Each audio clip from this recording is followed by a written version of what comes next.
যারা শহীদদের রক্তের সাথে গাদ্দারি বা প্রতারণা করবে তারা ধুলোয় মিশে যাবে। এই মন্তব্যটি করেন ঢাকা বিশ্ববিদ্যালয় কেন্দ্রীয় ছাত্র সংসদের ডাকসু, ভিপি এবং ছাত্র শিবিরের নেতা আবু সাদিক কায়েমের। রাজধানী ঢাকার সোহরাওয়ার্দী উদ্যানে বাংলাদেশ খেলাফত মজলিস কর্তৃক আয়োজিত এক গণসমাবেশে তিনি এ বক্তব্য প্রদান করেন। এই জুলাই বিপ্লব নিয়ে আমরা অনেক বয়ান শুনতে পাই। অনেক মানুষ, অনেক ব্যক্তি, অনেক রাজনৈতিক দল নিজেদেরকে জাহির করে মাস্টার মাইন্ড হিসাবে, হিরো হিসাবে। কিন্তু আমরা বিশ্বাস করি এই জুলাই বিপ্লব ছিল সরাসরি আল্লাহর পক্ষ থেকে সাহায্য। এই জুলাই বিপ্লবে মূল নেতা ছিল, মূল হিরো ছিল আমাদের শহীদরা।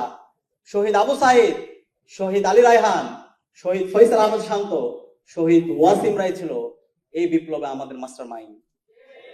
এই শহীদদের কথা যেন আমরা সবসময় শ্রদ্ধার সাথে স্মরণ করি এবং এই শহীদ পরিবারের কথাগুলো, তাদের আকাঙ্ক্ষার কথাগুলো আমরা যেন সবসময় শ্রদ্ধার সাথে স্মরণ করি। এই বিপ্লব যখন হচ্ছিল, সেই বিপ্লবের শুরু থেকে একদম শেষ পর্যন্ত নীতি নির্ধারণ এবং মাঠ পর্যায়ের সমন্বয়ের সাথে আল্লাহ তাআলা আমাকে কিছু কাজ করার সুযোগ দিয়েছে। বিপ্লবের কঠিন সময়ে 15 জুলাই ঢাকা বিশ্ববিদ্যালয়ে ছাত্রলীগ, যুবলীগ এবং খুনি হাসিনার পেটোয়া বাহিনী যখন বিশ্ববিদ্যালয়ের শিক্ষার্থীদের উপর হামলা করছিল, যখন আমরা আমাদের আহত ভাই বোনদেরকে নিয়ে ঢাকা মেডিকেল কলেজে তাদেরকে আহত অবস্থায় নিয়ে যাচ্ছিলাম, তাদের ট্রিটমেন্টের ব্যবস্থা করছিলাম, যখন ঢাকা মেডিকেল কলেজের ইমার্জেন্সি ইউনিটের সামনে আমার আহত বোনদেরকে নিয়ে, ভাইদেরকে নিয়ে আমরা দাঁড়িয়েছিলাম, সেই ঢাকা মেডিকেলের ইমার্জেন্সি ইউনিটের সামনে ছাত্রলীগ, যুবলীগের সন্ত্রাসীরা আমাদের ভাই বোনদের উপর হামলা করেছিল। সেই সময়ে, সেই কঠিন সময়ে আমাদের এই ভাই বোনদের ট্রিটমেন্টের ব্যবস্থা করার জন্য বিভিন্ন প্রাইভেট ক্লিনিকে ট্রিটমেন্টের ব্যবস্থা করার জন্য ঢাকা মহানগর বাংলাদেশ জামাত ইসলামী দায়িত্বশীল আমাদেরকে সার্বিকভাবে সহযোগিতা করেছিল। আজকের যিনি ঢাকা মহানগর দক্ষিণের আমির জননেতা নুরুল ইসলাম বুলবুল ভাই সেদিন আমাদেরকে সহযোগিতা করেছিল। ডক্টর শফিকুল ইসলাম মাসুদ ভাই সার্বিকভাবে আমাদের খোঁজ খবর নিয়েছিল এবং ইসলামী ছাত্র শিবিরের সাবেক কেন্দ্রীয় সভাপতি মঞ্জুর ইসলাম ভাই, দেলোয়ার হোসেন সাইদি ভাই, কোন ইমার্জেন্সি ইউনিটে তাদেরকে রাখবো এবং অ্যাম্বুলেন্স থেকে শুরু করে সবকিছু আমাদেরকে ম্যানেজ করে দিয়েছিল। সেই ইতিহাসের কথা আমাদেরকে জানতে হবে। আমাদের এই অবদানের কথা আমরা আজীবন শ্রদ্ধার সাথে স্মরণ করব। এবং একই সাথে যখন হামলা হলো, হামলার পরে সবাই আতঙ্কিত হয়ে গেল। ঢাকা বিশ্ববিদ্যালয়ে হামলার পরবর্তী বিশ্ববিদ্যালয়ের শিক্ষার্থীরা আতঙ্কিত হয়ে গেল। তখন সবাই আশা ছেড়ে দিল। তখন আমাদেরকে আবার নতুন ভাবে আশা জাগিয়েছিল ইসলামী ছাত্র শিবিরের কেন্দ্রীয় সভাপতি। সেদিন বলেছিল ফয়সাল আল্লাহর পক্ষ থেকে হয়ে গেছে, সবাই আপনারা ঢাকা বিশ্ববিদ্যালয়ে ছুটে যান।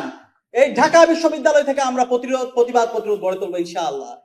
এবং 15 জুলাই সন্ধ্যায় আমরা চাঙ্কারপুলে একত্রিত হয়েছিলাম এবং পরবর্তী দিন 16 জুলাই আমরা সারা দেশে বিক্ষোভ কর্মসূচি ঘোষণা দিয়েছিলাম।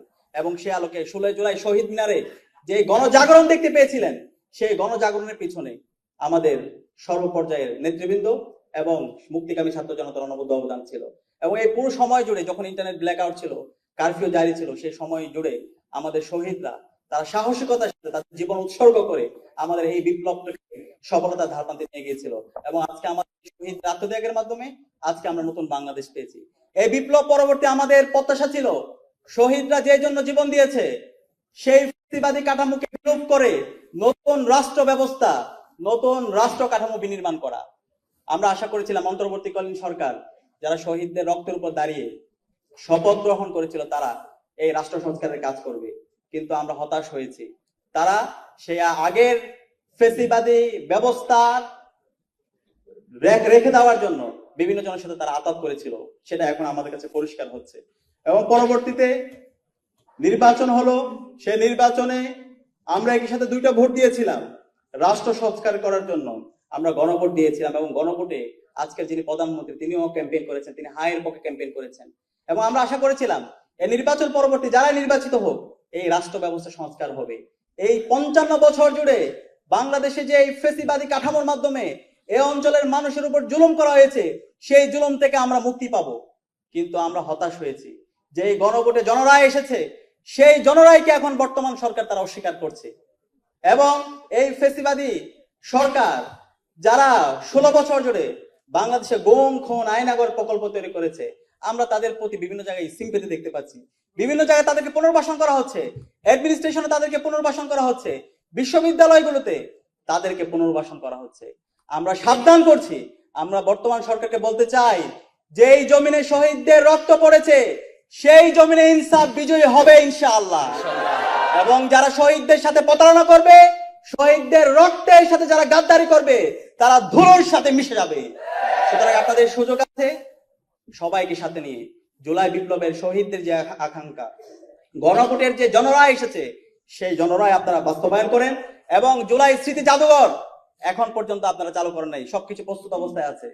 অনন্ত বিলম্বে এই জুলাই স্মৃতি জাদুঘরকে আপনারা চালু করেন এবং আমাদের সকল শহীদদের তালিকা রাষ্ট্রের পক্ষ থেকে প্রস্তুত করে শহীদদেরকে রাষ্ট্রীয় সম্মাননা প্রদান করেন এবং আমাদের এই জুলাই সনদের জন্য বাস্তবায়ন করার জন্য সবাইকে সাথে নিয়ে একটি সুন্দর ইনসাফ ভিত্তিক বাংলাদেশ বিনির্মাণ